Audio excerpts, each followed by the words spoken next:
زدني علما یا اللہ. رب زدني علما. اعوذ باللہ من الشیطان الرجیم. بسم اللہ الرحمن الرحیم. ہماری آج کی گفتگو کا عنوان روزہ اور اس سے متعلقہ مسائل ہیں. رمضان المبارک کے روزے مسلمانوں کے اوپر فرض کر دیے گئے. جو 5 بنیادی چیزیں جن کو ارکان اسلام ہم کہتے ہیں، بنی الاسلام علی 5، اسلام کی بنیاد 5 چیزوں پر ہے: نماز، روزہ، حج، زکوٰۃ. اس میں روزہ بطور عبادت شامل ہے. اللہ رب ذوالجلال نے رمضان کے روزوں کو تقوی کے ساتھ خاص کر دیا. یا ایھا الذین آمنوا کتب علیکم الصیام کما کتب علی الذین من قبلکم. تمہارے اوپر رمضان کے روزوں کو فرض کر دیا گیا جس طرح تم سے پہلے لوگوں پر فرض کیا، تاکہ لعلکم تتقون، تم پرہیزگار بن جاؤ. پرہیزگار بننے کے لیے اللہ رب ذوالجلال نے یہ روزے کا وقت دیا، جو کہ طلوع سحر سے لے کے غروب آفتاب تک کا وقت ہے. اس میں آپ نے بھوکے پیاسے رہنا ہے، کھانا پینا نہیں ہے. اور صرف کھانا پینا ہی نہیں ہے، ہر قسم کی لغویات سے بھی کنارہ کرنا ہے. لغت کے اندر روزے کا معنی ہی رکنا ہے، تو گویا ہم ان تمام تر اشیاء سے رکتے ہیں، اور عربی میں اس کو صوم کہا جاتا ہے.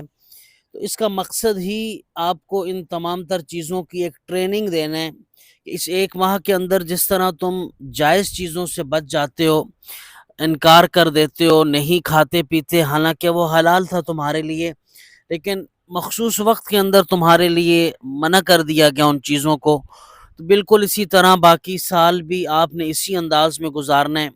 احکام الہی کی فرما برداری کرنی ہے، تعمیل کرنا ہی ہے، ان کی باتوں کو ماننا ہے، ان احکامات کو تسلیم کرنا ہے، اور باقی تمام تر اشیاء کو چھوڑ دینا ہے.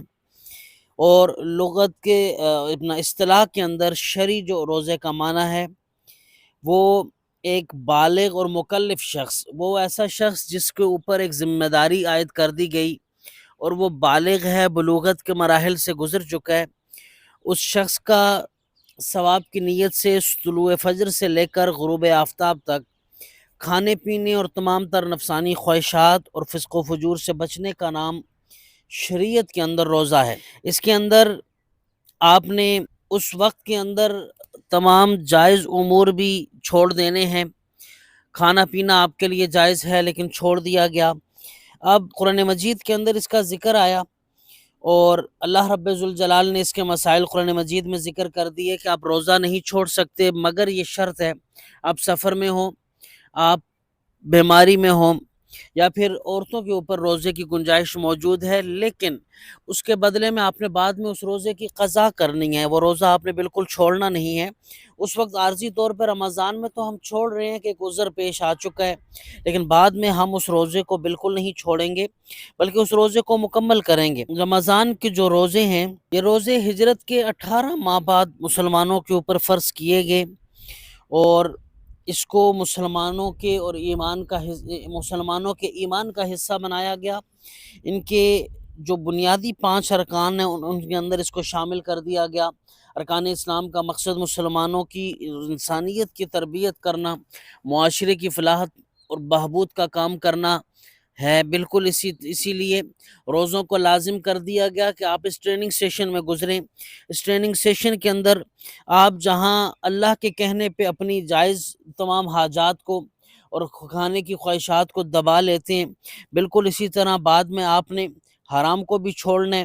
آپ نے جس طرح بھوک پیاس رہ کر دوسروں کے لیے ایک درد کا جذبہ رکھا شام کے وقت، بالکل اسی طرح عام حالات میں بھی آپ دوسروں کی مدد پہ اوپر قائم رہیں اور دوسروں کی فکر کریں، معاشرے کی فلاح اور اصلاح کا کام کریں. یہ تمام تر چیزیں اس روزے کا مقصد ہیں. روزے کے اندر اگر آپ غلطی سے کچھ کھا پی لیں تو کوئی حرج نہیں ہے، لیکن جان بوجھ کے اگر آپ کھائیں گے تو وہ روزہ آپ کا ضائع ہو جائے گا.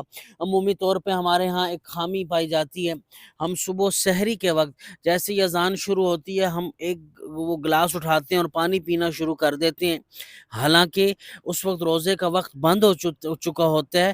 اذان روزے کے لیے شرط آپ کا وہ وقت ہے جو مقرر کر دیا گیا. اذان تو آپ کی نماز کی اطلاع کے لیے ہے. اذان کا مقصد نماز کی خبر دینا ہے، اور اس سے آپ کا روزہ اس وقت کے اندر آپ کو، اگر آپ اس وقت پانی پیتے ہیں تو آپ کا روزہ باقی نہیں رہے گا۔ اسی طرح احادیث کے اندر بھی رمضان کے روزوں کا ذکر آیا اور مقصود وہی بیان کیا گیا کہ ایک حدیث کے اندر آتا ہے الصوم لی وانا اجزی بہ، روزہ میرے لیے ہے، حدیث قدسی ہے، اللہ فرماتے ہیں روزہ میرے لیے ہے، میں ہی اس کا بدلہ عطا کروں گا۔ اور روزہ جو ہے یہ تو ایک ڈھال ہے، ڈھال کے طور پر ہے، اور یہ جب تک کہ آپ اس ڈھال کو ختم نہ کر دیں یہ آپ کے لیے ڈھال رہے گی۔ تو رمضان کے روزے ہمارے لیے ایک رکاوٹ ہیں ان مشکلات میں، ان پریشانیوں میں اور ان تنگیوں کے اندر جو شریعت نے ہمارے لیے ہمیں جن سے رکنے کا حکم دے دیا کہ آج ہم جائز چیزوں کو بھی چھوڑ رہے ہیں، کل ناجائز کو بھی چھوڑیں اور ان سے بھی بچنے کی کوشش کریں، حرام سے بچیں اور مکروہات سے اور ان تمام تر اشیاء سے بچیں۔ اور بالکل قرآن مجید اور احادیث ان چیزوں کی وضاحت کرتے ہیں۔ ان آیات کو، ان احادیث کو بیان کرنے کا مقصد یہ ہے کہ ان آیات اور ان احادیث کی بنیاد پر مسائل اخذ کیے جاتے ہیں۔